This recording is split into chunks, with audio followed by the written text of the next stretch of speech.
McDonald's stock is seeing a huge sell-off after some breaking news. If we jump over to this article, we can see here, it's been released after an investigation. There's been an E. coli outbreak when it comes to the company's quarter pounder. And this is a big deal according to the market because we can see the stock is now sold off around 5%. And keep in mind, we're on the brink of their latest quarter's earnings report as well. We can see they're expected to announce earnings on October 29th, pretty soon. And if we look at the earnings per share revisions over the last 90 days, they're all bearish. We have 28 bearish revisions and 0 bullish. So people don't really have high hopes for this upcoming earnings report. Now let's put this all into context. We can see over the past year, McDonald's is up around 17.2%, and that's including after the sell-off. If we look at them in the past month though, it looks like they're down pretty flat. We can see they were as low as around $298 per share, went all the way up to about $315 to $316, and then the news broke, and we can see the sell-off right here. Company's now trading at about $298.57 per share. Now, the company is still on the upper end of its 52-week range, but it was just a few months ago they were actually at their 52-week low, trading at about $245 to $246 per share. Now, we are going to talk about this E. coli outbreak, but first, let's get a better idea of what's going on with the company. Let's jump over to my dividend breakdown sheet, come up here and plug in MCD and hit enter. And you can see all this data is going to automatically load in. And like always, if you'd like to be able to download any of my spreadsheets and also get access to the ticker data add-on in Google Sheets that allows you to automatically import stock financials straight into your spreadsheet, then you can head over to tickerdata.com at the link in the description. Now, if we come over here, we can see McDonald's has a starting dividend yield currently sitting at about 2.37%. So it's kind of in the mid-range when it comes to dividend yield, but we can see dividend growth over the past decade has been decent at about 8%, and the past 5 years a little bit higher at about 8.4%. They're currently using about 62.5% of their free cash flow to pay out dividends. So obviously dividends are a pretty big priority for the company, but they still have free cash flow left over to do things like reinvest back into the business or buy back shares or even pay down debt. So the dividend history overall looks pretty good for this company, going from around $3.12 per share in 2013 all the way up to $6.23 in 2023, and now $7.08. And again, this has all been backed by free cash flow. Free cash flow has covered those dividend payments every single year for the past decade. And for example, in 2023, free cash flow was around $7.25 billion, while dividends paid out was about $4.5 billion. So it looks pretty healthy overall, and the free cash flow payout ratio has kind of stayed in the same range for the majority of the past decade. There's a couple things here that I want to point out. Now, first off, if we look at earnings and free cash flow per share growth over the past decade, it looks really good. Free cash flow per share going from around $4.30 all the way up to around $9.97. So overall, pretty solid growth, and the same is true with earnings per share. But this is where people start to have some questions. Look at revenue per share. On the surface level, it looks pretty stagnant over the past decade, $28.15 in 2013, just about $35.02 in 2023. So what's going on here? Why is earnings and free cash flow growing at such a high rate when revenue's been more stagnant? And that's something we need to talk about for a moment. One of the things you always have to understand as an investor is what has been the strategic moves management's been making lately. And we can see this was actually planned by management. We can see McDonald's revenue has actually slightly decreased over the past few years. However, this is misleading and not indicative of issues with the core business, and the reason for the decline in revenue is due to the company's decision to extensively refranchise its restaurants between 2015 and 2018. And this is where we have to understand McDonald's business model just a little bit more. There's a few different ways that they actually make money. We can see they're going to generate revenue from rent, royalties, and initial fees and profits from directly operating restaurants. But actually, only about 5% of McDonald's restaurants are directly owned by McDonald's, meaning they provide the equipment, the building, and the real estate, and they even run everything, and they still get all the operating profits. But that's not how the majority of their revenue is generated. For the most part, they have things like conventional licenses, developmental licenses, and foreign affiliated licenses. And what this does is we can see McDonald's upfront provides the building and real estate, and in exchange, they just receive rent and royalties. And in these other examples, they're just going to get royalties. For example, we can see they actually don't provide anything up front here, but they still receive royalties. And then in this example, again, they don't provide anything up front, but they get royalties and equity in earnings. So McDonald's has been moving away from actually owning their restaurants and focusing on these business models here. And so over the past few years, McDonald's has gone from about 80% franchise restaurants to 95% franchise restaurants. And what this did is it temporarily impacted revenue because stores were no longer owned by the company in order to create steadier and more reliable cash flow for the company long term. But again, like we already saw, despite revenue being a little bit slower over the past decade, earnings continued to grow. Now, a big reason for this is if we jump over to the profitability spreadsheet, we've already plugged in McDonald's. Look at how much the gross profit ratio has increased over the past decade. In 2013, it sit about 38.7%, and 2014, 38.1%.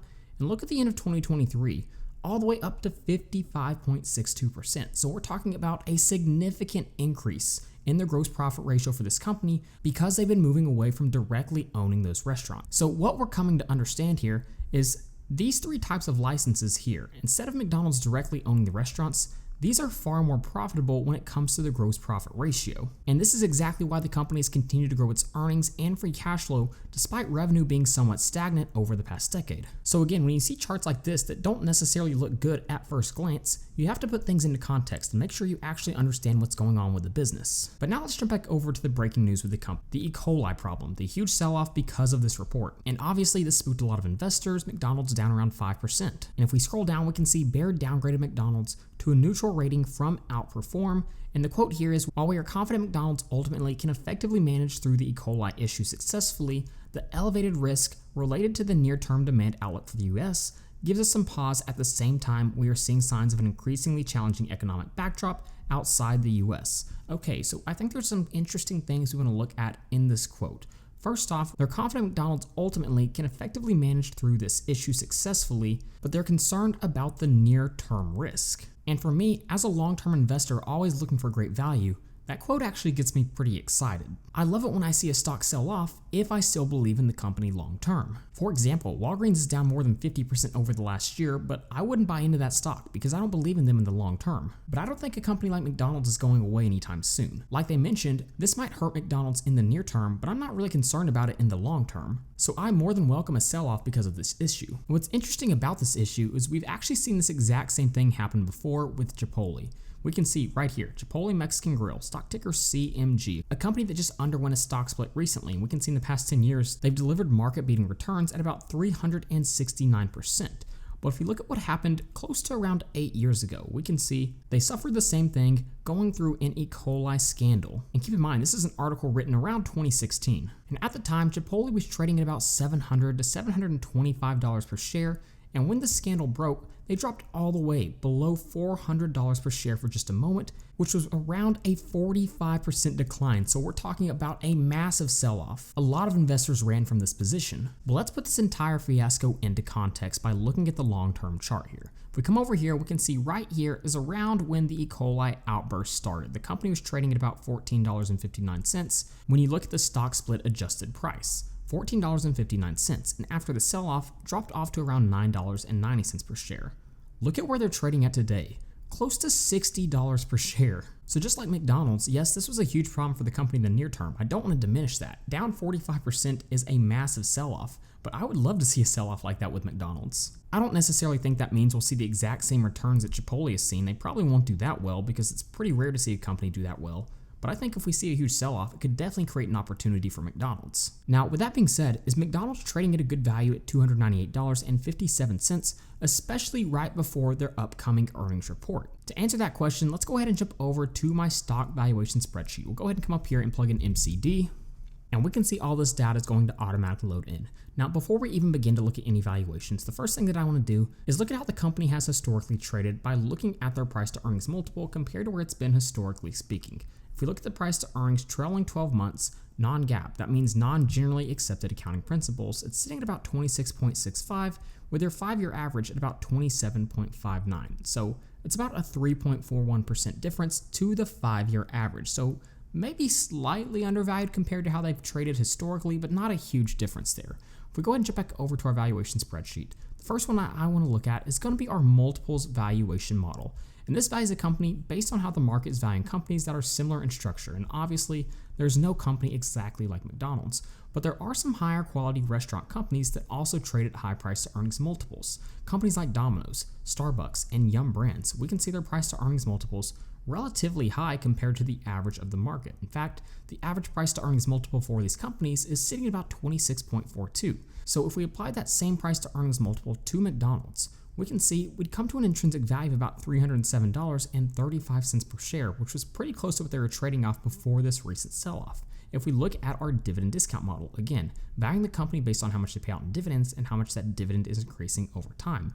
If we assume a dividend growth rate of about 6%, and go ahead and remember the 10-year and 5-year dividend CAGR closer to about 8%, so we're assuming 6% dividend growth, with a discount rate of 8.5%, the dividend discount model price per share is about $300. So if we jump over to our output and look at these two valuations here and average them together, we come to an intrinsic value of about $303.77 per share, which is only about a 1.7% difference from the current trading price for this company. Now that's interesting because based on the price to earnings multiple difference we just saw from the 5-year average, it looks like pretty much the same story. Now if we were to apply a 10% margin of safety, it looks like our acceptable buy price is sitting at about $273 per share, and with a 20% margin of safety, sitting at about $243 per share. Now keep in mind, it wasn't too long ago that McDonald's was trading pretty close to those prices. Again, their 52-week low was about $243 per share, as we can see right here, and it looks like they hit that just in July, so not too long ago at all. So for me personally, I'll be really interested to see what happens with this upcoming earnings report. If they have a bad report and we see the stock go lower, I think it creates even more opportunity. And this reminds me of one of my favorite investing quotes from Benjamin Graham's The Intelligent Investor. The intelligent investor realizes that stocks become more risky, not less, as their prices rise, and less risky, not more, as their prices fall. So we actually want to see McDonald's share price go even further for it to become a less risky investment. So with that being said, go ahead and let me know what you think of McDonald's in the comments down below. And like always, if you'd like to be able to download any of my spreadsheets and also get access to the ticker data add-on in Google Sheets that allows you to automatically import stock financials straight into your spreadsheet, then you can head over to tickerdata.com at the link in the description. So with all that being said, thank you guys so much for watching, and please don't forget to like and subscribe to the channel.